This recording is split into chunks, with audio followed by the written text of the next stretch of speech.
প্রিয় গণমাধ্যম প্রতিনিধিবৃন্দ, একজন বিশ্ববিদ্যালয়ের শিক্ষক হিসাবে আমি সবসময় অনুভব করেছি মানসম্পন্ন গ্র্যাজুয়েট তৈরিতে প্রয়োজন আদর্শ শিক্ষক। তিনি নিজে যেমন বিষয় পারদর্শী হবেন, তেমনি পারিপার্শ্বিক চিন্তা চেতনায় হবেন আদর্শ স্থানীয়।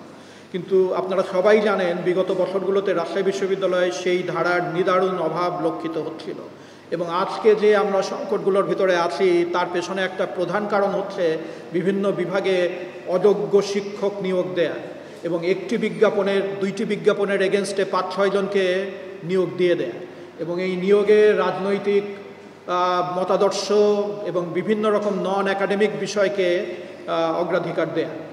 এর ফলেই কিন্তু আমাদের নিয়োগ প্রক্রিয়া প্রশ্নবিদ্ধ ছিল, এবং 2020 সালের ডিসেম্বর থেকে একটা নিষেধাজ্ঞা ছিল যে রাজশাহী বিশ্ববিদ্যালয়ে শিক্ষক দেওয়া যাবে না।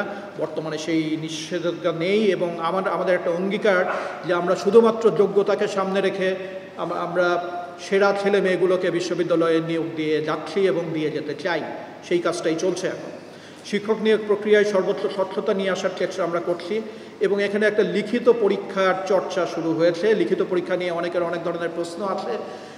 এই প্রশ্ন কেউ না জানার কারণে তুলছেন, কেউ তুলছেন তাদের অনেকের উদ্দেশ্যই হয়তো এই লিখিত পরীক্ষার কারণে ব্যাহত হচ্ছে এবং তাদের ক্যান্ডিডেটরা সুযোগ পাচ্ছে না, তারা এটাকে বিতর্কিত করার চেষ্টা করছেন।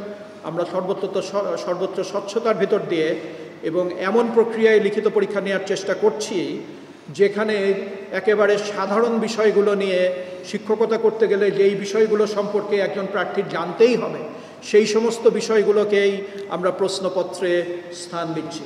মৌখিক পরীক্ষায় আমরা একটা অন্য ধরনের ব্যাপার নিয়ে এসেছি।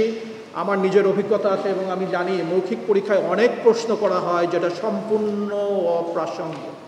তোমার বাড়ি কোথায়, অমুক এলাকায় কাকে কাকে তুমি চেনো, তুমি কার কাছে থিসিস করেছো, ইত্যাদি ইত্যাদি। আপনারা খোঁজ নিয়ে দেখতে পারেন আমাদের একটি বোর্ডেও একজন প্রার্থীকেও কোনো ব্যক্তিগত প্রশ্ন করা হয়, এবং আমি বলে দিয়েছি কোনো প্রার্থীর বিষয়ের বাইরে আর কোনো কিছুই জানতে চাওয়া যাবে, এবং প্রত্যেকটা বোর্ডে এটা আমরা মেনটেন করেছি। আমার মনে হয় না বাংলাদেশের ইতিহাসে এই ধরনের একাডেমিক সাইডের বাইরে কোনো প্রশ্ন করা যাবে না কোনো বোর্ডে এগুলো মেনটেন করা হয়। We are doing that.